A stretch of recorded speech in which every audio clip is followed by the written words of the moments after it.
자, 오늘 은혜 받으신 하나님 말씀 봉독하도록 하겠습니다. 오늘은 제가 원래 스케줄대로 하지 않고 두려움이라는 제목을 가지고 말씀을 준비했습니다. 그래서 제목이 두려워 말라인데, 우리 신년에 제가 지난주에 영상으로 두 말씀 구절을 여러분들에게 나눈 그 본문 말씀입니다. 그래서 예레미야 29장 11절과 이사야서 41장 10절에 있는 말씀인데, 우리 다 함께 일어나셔서 하나님 말씀 봉독하도록 하겠습니다. 두 구절이니까 두 구절 모두 우리 다 함께 큰 소리로 읽겠습니다.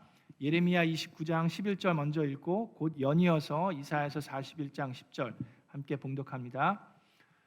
너희를 두고 계획하고 있는 일들은 오직 나만이 알고 있다.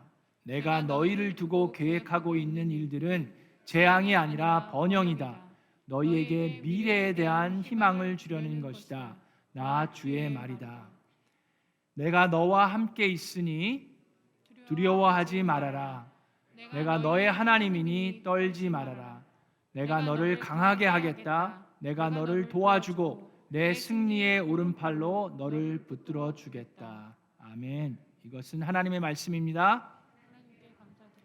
네, 우리 앉으시기 전에 주변에 있는 분과 이렇게 인사하겠습니다. 잘 오셨습니다. 환영합니다. 하늘 복 많이 받으세요. 하나님의 미라클이 됩시다. 네.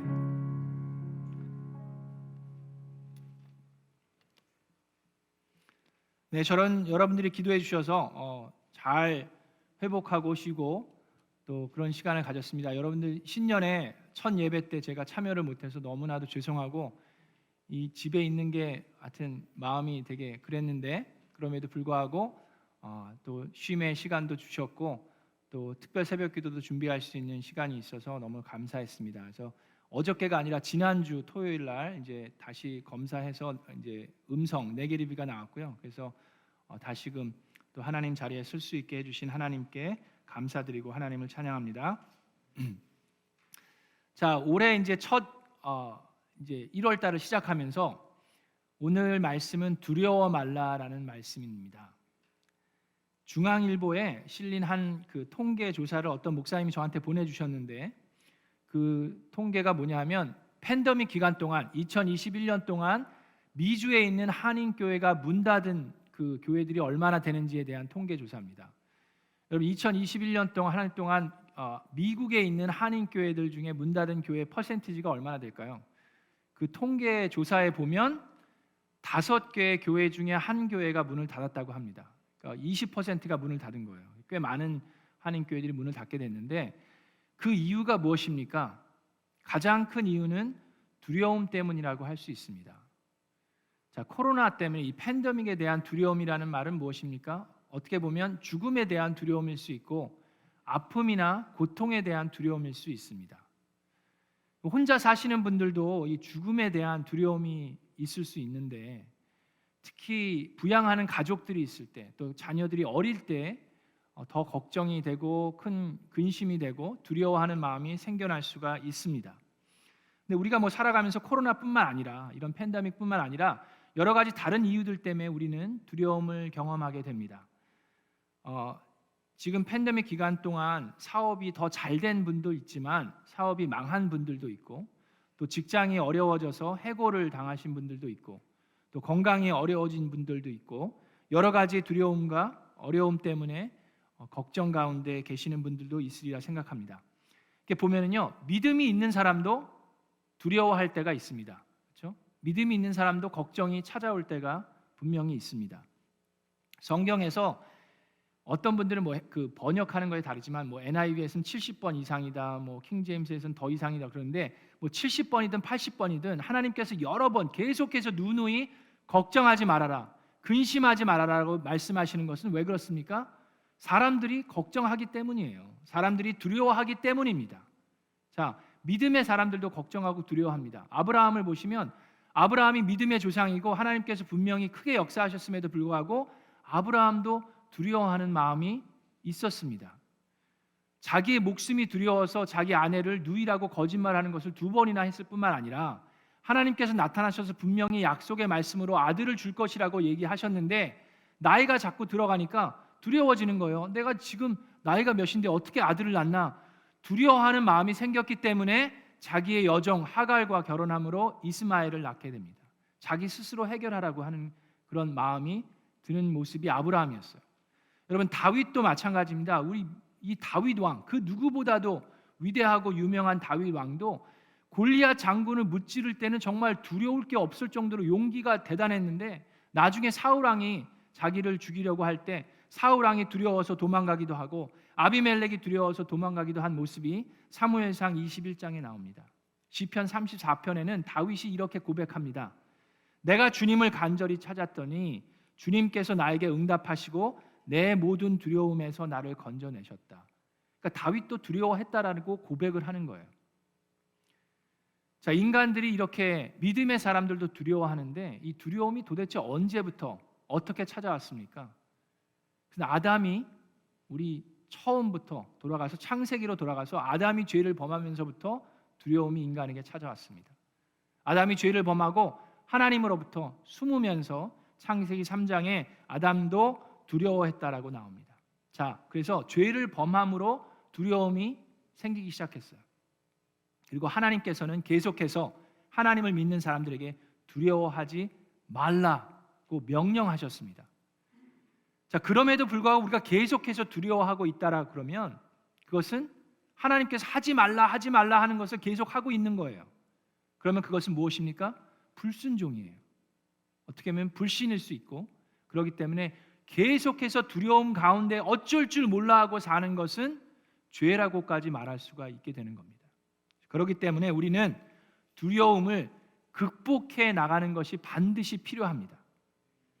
특히 지금 같은 팬데믹 상황에서 뭐 델타건 오미크론이건 또 다른 어떤 것이건 간에 어떠한 상황에 있더라도 두려움을 극복해 나가는 것이 절대적으로 필요합니다. 그래서 올해를 시작하면서 두 가지의 성경 말씀을 하나님께서 주셨는데 그 말씀을 보도록 하겠습니다. 예레미야 29장 11절에 있는 말씀과 이사야서 41장 10절에 있는 말씀인데 한번 제가 다시 읽어드립니다. 너희를 두고 계획하고 있는 일들은 오직 하나님만이 알고 있다. 내가 너희를 두고 계획하고 있는 일들은 재앙이 아니라 번영이다, 평안이다 라고 말씀하시는데, 너희에게 미래에 대한 희망을 주려는 것이다, 미래에 대한 장래의 소망을 주려는 것이다 라고 하나님께서 말씀하십니다. 자, 두 번째 말씀은 이사야서 41장 10절에 있는 말씀인데, 내가 너와 함께 있으니 두려워 말라. 내가 너의 하나님이 됩니다. 떨지 말아라. 내가 너를 강하게 하겠다. 내가 너를 도와주고 내 승리의 오른팔로 너를 붙들어 주겠다라고 말씀해 주셨어요. 자, 그런데 여러분, 여기서 중요한 게 있습니다. 우리 말씀을 대할 때 여러분, 하나님께서 하시고자 하는 말씀을 받아야지 내가 듣고 싶어 하는 말씀만을 받으면 안 됩니다. 우리가 생활하면서 그리스도인으로 살아가면서 이거를 잘못할 때가 너무나도 많이 있습니다. 여러분, 부부간에 있어서도 그렇죠. 소통하는 것이 어려운 부분이 뭡니까? 남편은 이렇게 얘기하고 아내는 이렇게 얘기하는데 듣는 사람은 전혀 다른 것을 들을 때가 있습니다. 그렇죠? 부부 관계뿐만 아니라 부모 자녀 간의 관계도 그렇고 이웃 간의 관계도 그렇습니다. 제가 이 머그를 갖고 왔는데 이 머그를 제가 여러분들에게 선전을 할 때, 이게 이제 지난번에 우리 특별 새벽기도 때 개근상으로 드린 건데, 이 머그를 선전하면서 이 머그가요 보온성이 완전히 최고예요. 이 사이즈가 딱이라서 어느 컵홀더에도 잘 들어가면서 아주 좋습니다라고 저는 그렇게 얘기하는데, 보는 분들은 뭘만 봅니까? 이 색깔만 봐요. 이 색깔, 와, 저 색깔 참 예쁘네. 그러면서 저 색깔은 뭐야? 이게 연두색이야? 뭐 라임색이야? 그것만 계속해서 집중해서 듣고 있는 분들이 있을 수 있습니까? 없습니까? 그런 일들이 있어요. 그런데 하나님의 말씀도 그렇습니다. 그래서 우리가 이 하나님의 말씀을, 하나님이 나에게 하시고자 하는 말씀이 무언가를 알려면 그 말씀의 배경을 알아야 되고 그 말씀의 내용을 잘 검토해 보는 것이 반드시 필요합니다. 자, 그래서 처음 말씀 예레미야 29장에 있는 말씀을 보면은요, 그 말씀의 배경도 이해하는 것이 필요합니다. 자, 이스라엘 백성이 여호수아를 통해서 약속의 땅에 들어가서 거기서 정착해서 살기 시작합니다. 그리고 몇백 년이 지났어요. 그런데 그 사람들이 수백 년이 지나면서 다시금 우상을 숭배하고 하나님을 등지고 하나님의 말씀을 무시하면서 살아갑니다.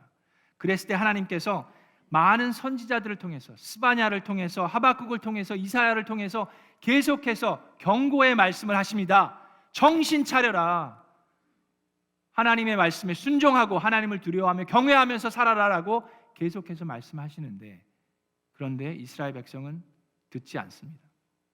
그래서 결국에 BC 586년도에 하나님께서 느부갓네살 왕을 세우셔서, 이 패간 왕을 세우셔서 이 바벨론 제국으로 하여금 유대 백성을 완전히 초토화시킵니다. 이스라엘이, 예루살렘이 멸망하고 성전이 무너집니다. 그리고 이스라엘 백성들은, 젊고 지혜로운 사람들은 다 잡아다가 바벨론으로 포로로 끌어갑니다. 그때 이제 끌려간 사람들이 누구예요? 다니엘과 다니엘의 이제 세 친구들도 그때 끌려갑니다. 자, 끌려간 다음에 이 예레미야가 예루살렘에 거하면서 끌려간 이스라엘 백성들, 바벨로니아로 잡혀간 이스라엘 백성들에게 쓴 편지입니다. 그 편지 내용이 바로 예레미야 29장 11절에 있는 말씀입니다.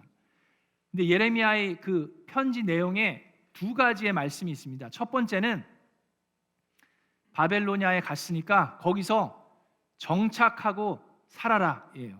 돌아올 생각하지 말고 거기서 아이들도 낳고 결혼도 하고 집도 짓고 잘 정착해서 살고 너희를 노예로 끌고 간 그 도시의 평안을 위해서 노력하고 기도해라가 첫 번째 말씀이에요.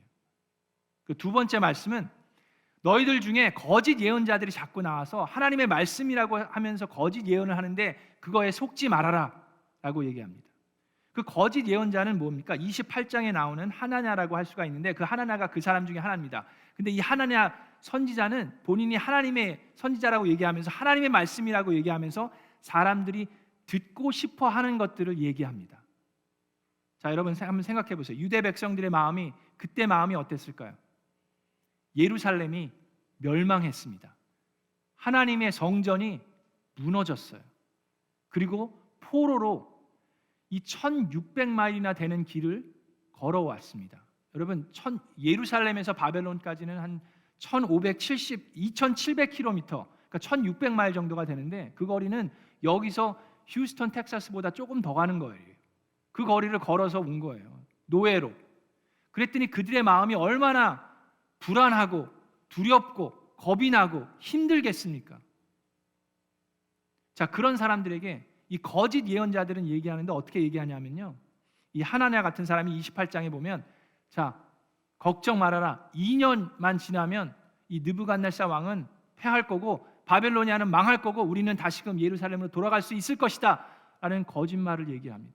그러면서 그게 하나님의 말이라고 얘기하는데, 그래서 예레미야가 얘기합니다. 예레미야는 뭐라고 얘기하냐면 여기서 정착하고 살아라 얘기하면서 70년 동안 바벨로니아에 있을 것이다 라고 얘기합니다. 듣고 싶은 소리가 아니에요.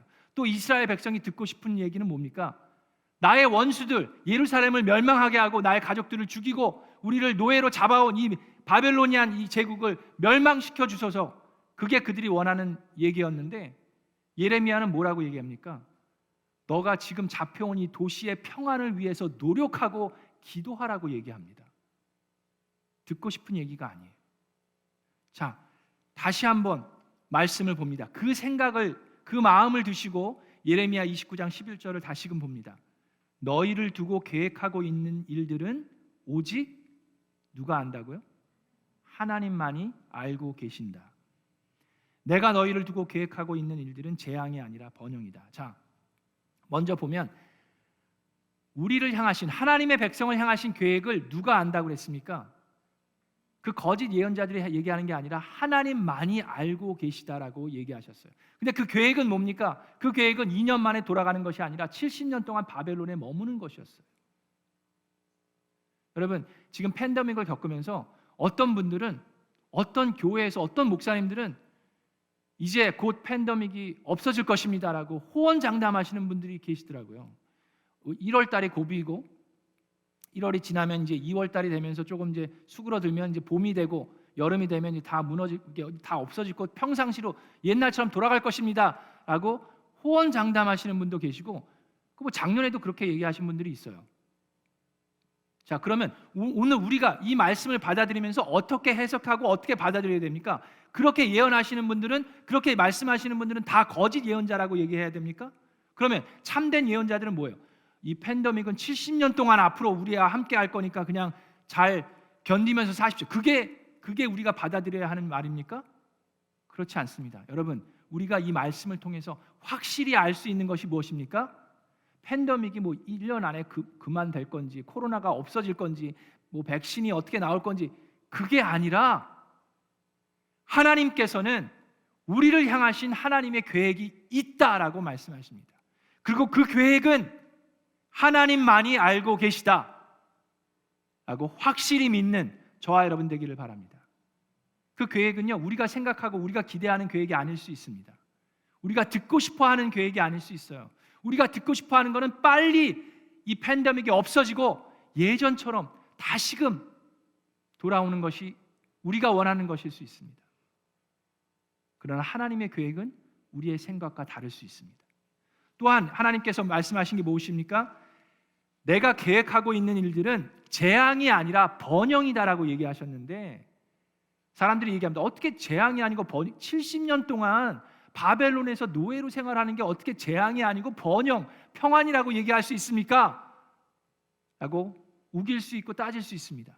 자, 그런데 여러분 하나님의 입장에서 생각해 보면 그 시간들을 통해서 벌써 수백 년 동안, 수십 년 동안 하나님께서 선지자 예언자들을 통해서 회개하라고, 하나님께 돌아오라고 얘기하셨는데, 그렇게도 말 안 듣는 이스라엘 백성들을 비록 70년 동안의 생활이지만 바벨론으로 끌려가서 거기에 있으면서 하나님을 더욱더 의지하고 하나님 앞에 회개하고 하나님의 말씀을 두려워하는 백성들로 되는 것은 하나님의 자녀들을 훈육하고 훈련하고 또 올바르게 인도하는 그 말씀이기 때문에 그 70년의 기간이 재앙이 아니라 평안이고 번영이 될 수 있다라고 하나님은 말씀하실 수 있습니다.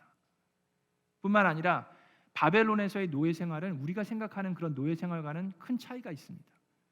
바벨론에서의 포로 생활, 노예 생활은요, 그들은 그 당시에 자기네들의 프라퍼리를 가질 수도 있었고 비즈니스를 할 수도 있었어요. 그래서 어떤 노예들은 비즈니스를 잘해서 성공해서 부유해져서 자기의 그 프리덤을, 자기의 자유를 돈을 주고 살 수도 있었을 뿐만 아니라 자기의 주인에게 돈을 빌려주는 그런 포로들까지 있었습니다. 그래서 하나님께서는 그들에게 얘기합니다. 거기서 정착하고 너희들이 있는 도시의 평안을 위해서 노력하고 기도해라. 너희들이 있는 도시가 평안해야지 너희들도 평안할 수 있다라고 얘기하십니다. 하나님께서 말씀하시는 번영과 평안은 우리의 기대와 우리의 생각과 다를 수 있습니다. 자, 마지막 부분에서 본문에서 뭐라고 얘기합니까? 너희의 장래에 소망을 주시는 것이다. 미래의 희망, 소망을 준다라고 얘기했는데, 얼마나 있는다? 우리가 생각하는 미래의 소망은 무엇입니까? 내가 살아있을 때, 내가 조금이라도 건강하고 젊었을 때 하나님께서 나에게 큰 축복을 주시고 복에 복을 더하기를 원하시는 것이 우리의 소망이고 희망입니다. 근데 하나님께서 뭐라고 했어요? 70년 동안 거기 있는다고 얘기했어요. 그리고 난 다음에 돌아갈 거라고 얘기했습니다. 여러분, 70년이면요 붙잡혀온 사람들 대부분은 다 죽습니다. 그리고 2세들, 3세들이 되어야 예루살렘으로 돌아갈 수 있는 거예요. 그럼에도 불구하고 하나님께서는 미래의 소망을 너희에게 준다라고 말씀하십니다. 70년이면 그렇게 긴 세월임에도 불구하고, 그럼에도 불구하고 하나님의 계획이면 그 약속 안에서 현실에 충실하고 신실하게 살아가면서 약속하신 미래의 소망을 붙들고 살아갈 수 있다라고 하나님께서는 말씀하시는 겁니다. 그것이 첫 번째 예레미야에 있는 말씀이에요. 자, 두 번째 이사야서 41장의 말씀을 봅니다. 자, 이사야서 41장과 예레미야 29장은 아주 비슷한 배경을 가지고 있습니다. 왜냐하면 이사야서 41장은요, 자, 70년의 바벨론 노예 생활이 끝난 다음에, 그 다음에 이스라엘 백성이 다시금 예루살렘으로 돌아가죠. 그때의 모습을 나타내면서 그때의 이스라엘 백성에게 하시는 말씀입니다. 자, 여러분 생각해 보세요. 70년 동안 바벨론에서 생활을 했습니다. 자, 그러면 이스라엘로 다시 돌아가고 싶을까요? 2세들, 3세들이에요. 예루살렘에 대해서 전혀 모릅니다. 모르는 사람들이에요. 바벨론에서 정착해서 이제 좀 잘 먹고 잘 살 정도가 됐는데, 그때 어떻게 됐습니까? 페르시아에서 고레스 왕이 쳐들어와요. 그래서 바벨론을 초토화시킵니다. 그리고 그 고레스 왕이, 페르시아 왕이 이제 이스라엘 백성들을 돌아가게 합니다. 자, 이제 바벨론 문화에 적응하고 살아가려고 했더니 이제는 또 페르시아 문화에 적응해도 이 왕은 또 이 왕국은 어떻게 우리를 다스릴지 걱정과 근심이 생기겠어요, 안 생기겠어요? 내가 전혀 알지 못하는 예루살렘으로 돌아가고 싶겠어요, 안 싶겠어요? 또 1600마일을 걸어서 가야 되는데, 그래서 예루살렘으로 돌아갈 때도 1차, 2차, 3차에 거쳐서 돌아갑니다. 에즈라를 통해서, 느헤미야를 통해서 이렇게 걸어가게 되는데, 첫 번째 수룹바벨과 갈 때는요, 사람들이 많이 가지 않았어요. 소수만이 예루살렘으로 향해서 가게 됩니다. 그리고 가서는 어떤 일이 일어납니까? 가서는 성전의 기초를 닦아야 돼요. 그리고 성벽을 다시 쌓아야 합니다. 이웃 국가들이 쳐들어올까 봐 밤에도 보초를 서면서 성벽을 쌓아야 돼요. 그들의 마음이 얼마나 불안하고 두려워하고 떨고 있겠습니까? 그런 사람들에게 하나님께서 말씀하십니다. 그 말씀을 다시금 봅니다. 이사야서 41장 10절에 두려워 말라, 내가 너와 함께함이니라. 놀라지 말라, 내가 너의 하나님이 됨이니라. 내가 너를 굳세게 하리라. 참으로 너를 도와주리라. 나의 의로운 오른손으로 너를 붙들리라. 라고 말씀하십니다. 여러분, 이사야에서 하시는 말씀, 예레미야에서 하시는 말씀, 그 약속의 말씀은요, 하나님께서 우리에게 약속하신 말씀은 편안함이 아닙니다. 하나님 안에서의 평화입니다. 평안이에요. 편안함과 평안은 큰 차이가 있습니다. 하나님께서는 한 번도 이스라엘 백성에게 앞으로 너는 편안하게 잘 먹고 잘 살 거라고 얘기하지 않으셨어요. 대신에 하나님께서는 말씀하십니다. 내가 너와 함께 하겠다. 너희가 성벽을 쌓고 기초 공사를 하고 성전을 다시 짓고 벽을 쌓을 때 내가 너와 함께 하겠다. 놀라지 말아라. 내가 너의 하나님이 될 것이다. 고난과 어려운 가운데 있을 때 내가 너를 참으로 도와주겠다. 라고 약속하시는 그것이 하나님의 말씀입니다. 우리 사랑하는 미라클랜드 성도 여러분, 이 세상에서 우리는 환난을 당할 것입니다. 2022년도 어려운 일들이 생겨날 수 있습니다. 그럼에도 불구하고 요한복음 16장 33절에 이런 말씀이 있습니다. 내가 이것을 너에게 말한 것은 너희가 내 안에서 편안하게 살기 위함이라고 하셨어요. 너희가 내 안에서 평안을 얻게 하려는 것이다. 너희는 세상에서 환난을 당할 것이다. 그러나 용기를 내어라. 내가 세상을 이겼다. 여러분, 유진 피터슨이라는 아주 유명한 목사님이 계십니다. 이분이 팬데믹이 일어나기 전에 돌아가셨는데 그분이 남긴 책들과 좋은 말씀들이 참 많이 있습니다. 그 중에 이런 말씀이 있습니다. 이분이 미국 분이기 때문에 영어로 쓰셨기 때문에 영어로 먼저 읽어드리면 The aim of the person of faith is not to be as comfortable as possible.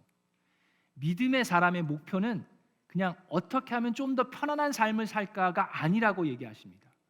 그러면서 but to live as deeply and thoroughly as possible. 제가 번역을 했는데 이게 뭐 번역이 얼마나 맞는지 모르지만 더 깊이 있고 가치 있는 삶을 사는 것이다라고 얘기합니다. To deal with the reality of life. 현실을 받아들이고 충실하면서 discover truth. 진리를 발견하고 내가 원하는 말만 듣는 게 아니라 진리를 발견하고 create beauty. 아름다움을 창출하고 act out love. 사랑을 행하면서 사는 것이다 라고 얘기합니다. 바로 그런 삶의 목표를 가지고 사시는 저와 여러분 되기를 주님의 이름으로 축원합니다. 요한복음 14장 27절에 하나님께서 말씀하십니다. 나는 평화를 너에게 남겨준다. 나는 내 평화를 너희에게 준다. 하나님의 평화를 우리에게 준다라고 얘기하십니다. 내가 너희에게 주는 평화는 세상이 주는 것과 같지 않다라고 얘기하십니다. 너희의 마음에 근심하지 말고 두려워하지 말아라. 여러분, 두려움의 반대말은요, 용기가 아닙니다. 두려움의 반대말은 믿음입니다. 하나님을 향한 나의 믿음, 내가 어려운 상황 속에도 용기를 낼 수 있는 원동력은 바로 하나님을 믿는 믿음에서 나타나기 때문입니다. 여러분, 우리가 듣고 싶은 것은 하나님이 나를 편안하게 살게 해주시는 것이라고 생각할 수 있습니다. 그러나 그렇지 않게 될 때, 편안하지 않을 때, 고난과 고통 가운데 있을 때 우리는 등을 지고 하나님을 떠나는 사람들은 그것을 잘못 이해하기 때문입니다.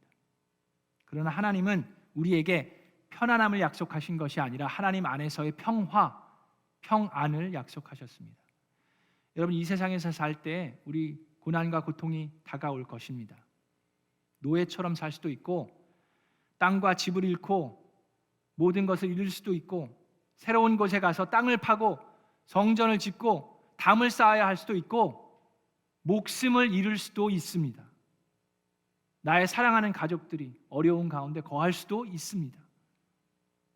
그런데 그분의 계획은 그럼에도 불구하고 우리가 두려워하고 떨며 어려운 가운데 거하는 것이 아니고, 우리가 담대하게 힘을 낼 수 있는 것은 그런 고난 가운데 하나님께서 나와 함께 하시겠다고 하셨기 때문입니다. 고난이 없는 것이 아니라 고난 가운데 함께 하시겠다고, 그리고 두려워 말라고 하나님께서 나의 하나님이 되어 주시겠다라고 약속하셨기 때문입니다. 그분의 계획은 내가 생각하고 기대하는 것과 다를 수 있습니다. 그리고 그분의 계획은 하나님만이 아십니다. 우리가 믿고 따를 수 있는 것은 하나님의 전능하심과 하나님이 우리를 향하신 그 사랑과 은혜를 우리는 붙잡고 나아갈 수 있습니다.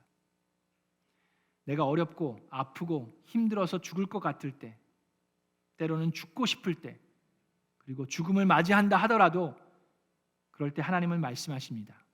우리의 고난 가운데 함께 한다고, 그리고 내가 너의 하나님이 되어준다고.